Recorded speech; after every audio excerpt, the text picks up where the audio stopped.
In this video, I'll be talking about introversion and extroversion. Trying to understand the essence of human personality is something that still intrigues scientists and makes them want to decode it. The first person to introduce the terms introversion and extroversion was Carl Jung back in 1910. That was the year he published his first research paper. And now, more than 100 years later, many other scientific researchers have jumped in to challenge and further develop this topic. Even up to this day, this research continues and shows no signs of stopping. To summarize Carl Jung's research, he believed that human personality is made up of four pairs of opposites. First, introversion and extroversion, meaning introverted or extroverted. Where do you get your energy from? Second, sensing or intuition, meaning are you someone who likes thinking about new ideas and looking at the big picture, or are you someone who focuses on details and reality? Third, thinking or feeling, meaning when making decisions, do you consider other people's emotions, or do you follow principles and logic? In other words, do you listen to your heart or your head? Fourth, judging or perceiving, meaning are you someone who likes to plan things out in detail before doing something? Or are you the type who prefers to figure things out as you go, or take things as they come? These four pairs of traits were later developed by Isabel Briggs Myers and her mother into a personality test that you might have heard of, the MBTI. After taking this test, you'll be categorized into one of 16 different personality types. I might leave a link below for you guys to try it out. Personally, I often use this link from 16personalities.com because I think the website's design is really nice and user-friendly. In this video, I'll only focus on the first pair, introversion and extroversion, or as we call it now, introverted or extroverted.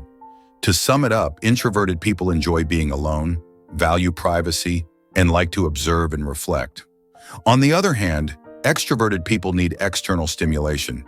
For example, they need to go out, watch a football game, or hang out with friends at a bar to recharge their energy. Most of us tend to think we fall into one of two extremes, either completely extroverted or completely introverted. But in reality, most of us are somewhere in the middle, meaning we're either more extroverted than introverted or more introverted than extroverted. In scientific terms, they call people in the middle ambiverts. I'll talk about introverts first, then extroverts. First, in terms of how they spend their time, introverts usually prefer being alone, staying home, or being in quiet places like a small park or a reading nook in a public library. They feel exhausted when they have to be in crowded places like a Super Bowl party or a music festival for too long, and they find it harder to strike up conversations with strangers. They tend to limit their interactions, and when they do engage, they listen more than they speak. Extroverts, on the other hand, love going out, being around friends, and socializing in busy places like a tailgate, before a football game, or a downtown bar. They're great at starting conversations with strangers. It's one of their strengths. They're very good at communicating and often talk more than they listen. Second, in terms of personality, introverts are very private, reserved, and cautious. They can be hard to approach, but once they get to know you and you become their friend, they deeply value that relationship. They tend to avoid conflict and confrontation. When there's an issue, they're more likely to sidestep it rather than address it head-on or talk about it directly. Extroverts, however, are very open, love being the center of attention, have a lot of energy, and are very approachable. They don't shy away from making friends and aren't afraid of conflict. If there's a problem, they're ready to share their opinions and resolve it right away.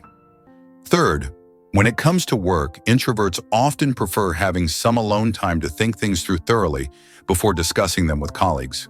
They pay attention to details and like to analyze carefully before drawing conclusions. Extroverts, on the other hand, enjoy brainstorming together, sitting down with co-workers to come up with ideas and solve problems during team meetings. They process information and find solutions quickly and flexibly. Many scientists have conducted rigorous studies to back up these points, and the results align with what I've mentioned. For example, a group of researchers at Harvard scanned the brainwaves of introverts and extroverts and found that introverts indeed spend more time analyzing and thinking deeply about problems. Their thoughts are profound, but this can come with anxiety and depression. Extroverts, meanwhile, are highly adaptable, quick to adjust to any situation, though they can sometimes be a bit impulsive. When it comes to finding joy in life, extroverts release a lot of dopamine when they hang out with friends or win something, like a fantasy football league at work. Dopamine, just to recap, is the happiness hormone. It's what makes us feel joyful, optimistic, and at ease. So what makes us introverted or extroverted? Science has identified two core reasons that place us more in one group or the other. First, genetics. According to research, and the latest studies I'm aware of are from 2017, whether we lean more toward introversion or extroversion is something we're born with. It's passed down from our parents or grandparents. If both parents tend to be introverted, their children are likely to be introverted too. Second, environment and external factors. As our living environment changes, our personality gradually adapts. For example, if we live in a vibrant social place like New York or Los Angeles, where we're required to interact a lot, we naturally shift toward being more extroverted, talking more, going out more, and being more proactive. The opposite is true in peaceful rural areas like Montana or Vermont. One thing I've noticed after reading lots of articles online and comments on X is that there are quite a few misconceptions about introversion and extroversion. I'll pick out the three most common ones I've seen. First, people often think introverts are shy or don't like meeting others. That's not true. It's not about shyness. Shyness happens when we're afraid or unprepared for something. Introverts spend a lot of time thinking, so they might actually be more prepared than extroverts in some cases. There are plenty of famous introverts out there, like Bill Gates, who's often mentioned. He's a bit of a bookworm and very private, but he's not shy when he steps onto a stage or gives a speech. He's incredibly assertive. Introverts aren't afraid of crowded places like the Super Bowl or Thanksgiving dinners either. They just approach them differently. They might sit in a quiet corner or stick to a spot that's not too noisy, preferring to talk only with people they already know rather than mingling with everyone. Second, people often assume introverts can't be good leaders or public speakers. A quick Google search shows that 4 out of 10 CEOs of major US companies are introverts. So it's not true that introverts can't climb the corporate ladder at places like Apple or Tesla. They're not bad speakers either, because they spend so much time thinking deeply and analyzing. When they do speak, their public speaking skills can sometimes outshine extroverts since they've carefully considered what to say. Third, introverts are often seen as negative thinkers. This is a societal stereotype. Many believe being outgoing, energetic, and adaptable is the ideal we should strive for. When extroverts are forced to be alone, they can't stand it and might think introverts who spend all day at home or sit quietly in a corner are weird, depressed, or pessimistic. But that's not the case. For introverts, being alone or working solo is when they're most productive, creative, and happy, far more than when they're constantly around others 24/7. They don't see being alone as loneliness, unlike what many assume. Okay, if you've watched up to this point, some of you might wonder, let's say I'm more introverted than extroverted.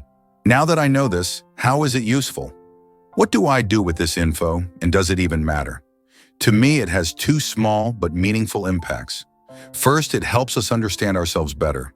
If you're more introverted, for example, you know your strengths lie in deep thinking, but you need more alone time and struggle with socializing or teamwork.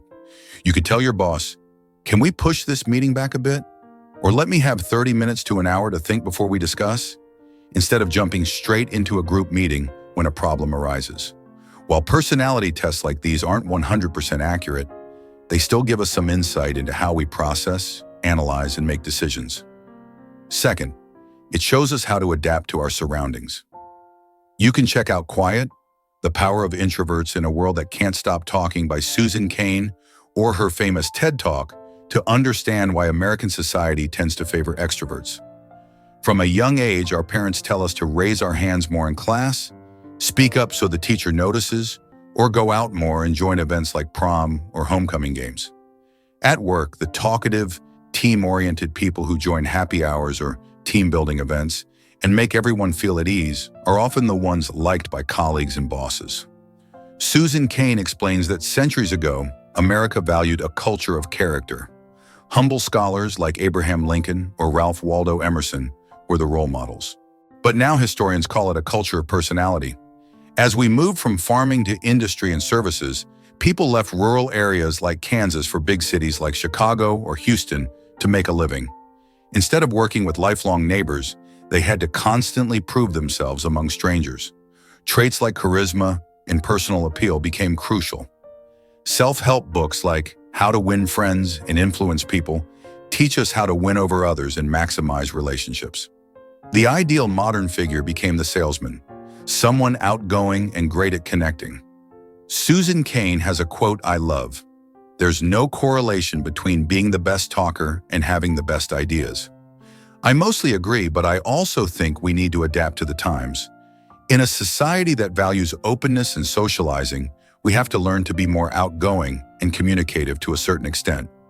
At this stage, I think we're all salespeople in a way, always selling something. Notice how we switch jobs every 1 or 2 years? That's us selling ourselves to the next company, pitching our best selves to get hired. We can't demand society or companies create special policies just for introverts, who, according to Susan, make up 1/3 to half of the US population. Of course, her conclusions have made some companies rethink things from the top down. Maybe we should give introverts the freedom to be themselves. Time to think creatively about tough problems we can't solve in group brainstorming. We should cut back on constant teamwork. Not every issue needs a group huddle, especially in a long workday filled with meetings. Forcing introverts into team dinners or happy hours afterward can leave them drained. Honestly, I used to be an extrovert myself. Growing up, I was super energetic, joining group activities like summer camps or homecoming dances, and I loved making new friends. Not just in my class, but across the whole school. But in college, something shifted, and I started closing myself off more, especially when I met people 5 or 10 times smarter than me. When I came to the US for my master's and started working at a multinational company like Microsoft, I met even more brilliant people, and that made me retreat further. Every time I take a personality test now, I see myself sliding more toward introversion. I started noticing the downsides it brought to my life, work, and friendships, a stark contrast to my outgoing younger self. I wondered if something was wrong with me. Choosing this topic for the video was my way of taking time to reflect and read up on how introversion and extroversion differ. I realized there's nothing wrong. It's completely normal. I think you all might feel the same. We often reflect on whether our personality is changing and if that's good or bad. Knowing our strengths and weaknesses helps us amplify what we're good at and work on what we lack. Even Carl Jung, the father of these terms, said no one is fully introverted or extroverted. We're all somewhere in between, constantly shifting. We just need to adapt and learn the best from both sides. And with that, I'll wrap up this video. Thanks again for watching, and I'll see you in the next one.